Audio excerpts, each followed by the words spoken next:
എറണാകുളം മഹാരാജാസ് കോളേജിലെ അക്രമത്തിൽ 21 വിദ്യാർത്ഥികൾക്ക് suspension. KSU, fraternity movement, SFI പ്രവർത്തകർ എന്നിവർക്കെതിരെയാണ് ഇപ്പോഴത്തെ നടപടി.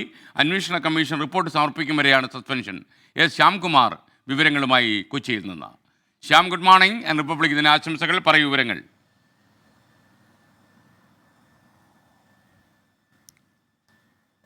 Good morning.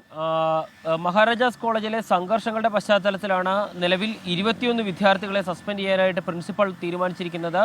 ഈ വിദ്യാർത്ഥികളിൽ 13 പേർ KSU ഫ്രട്ടേണിറ്റി പ്രവർത്തകരാണ്, 8 പേർ SFI പ്രവർത്തകരാണ്. 2 കേസുകളിലാണ് ഇവരുടെ സസ്പെൻഷൻ. SFIയുടെ യൂണിറ്റ് സെക്രട്ടറിയെ കുത്തി പരിക്കേൽപ്പിക്കാൻ ശ്രമിച്ച കേസിലാണ് KSU ഫ്രട്ടേണിറ്റി പ്രവർത്തകരെ സസ്പെൻഡ് ചെയ്തിരിക്കുന്നത്.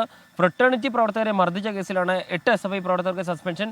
ഈ കേസുകൾ അന്വേഷണ കമ്മീഷന്റെ പരിധിയിൽ നിൽക്കുന്ന കേസാണ്. അതുകൊണ്ട് തന്നെ അതിൻ്റെ അന്തിമ റിപ്പോർട്ട് വരുന്നവരെ ഈ വിദ്യാർത്ഥികൾക്ക് കോളേജ് ക്യാമ്പസിൽ പ്രവേശനം നിഷേധിച്ചുകൊണ്ടാണ് ഈ ഉത്തരവ് ഇറക്കിയിരിക്കുന്നത്.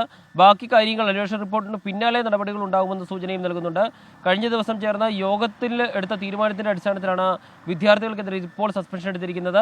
ചില വിദ്യാർത്ഥികളെ കോളേജിൽ നിന്ന് പുറത്താക്കുന്ന ഉൾപ്പെടെയുള്ള കർശന നടപടികൾ ഉണ്ടാകുമെന്നുള്ളൊരു സൂചന കൂടി പുറത്തു വരുന്നുണ്ട്. ഏതായാലും ഈ നടപടിക്കെതിരെ ഇപ്പോൾ വിദ്യാർത്ഥി സംഘടനകൾ തന്നെ രംഗത്ത് വന്നിട്ടുണ്ട്. ഏകപക്ഷീയമായ നടപടിയാണ് ഉണ്ടായതെന്നും സ്ഥലം മാറ്റപ്പെട്ട പ്രിൻസിപ്പൽ പോകുന്നതിന് മുൻപ് വിദ്യാർത്ഥികൾ ഉപദ്രവിക്കുകയാണ് എന്നുള്ള വാദങ്ങളാണ് വിദ്യാർത്ഥികൾ ഉന്നയിച്ചിരിക്കുന്നത്. ഏതായാലും നടപടി പ്രാബല്യത്തിൽ വന്നു കഴിഞ്ഞു.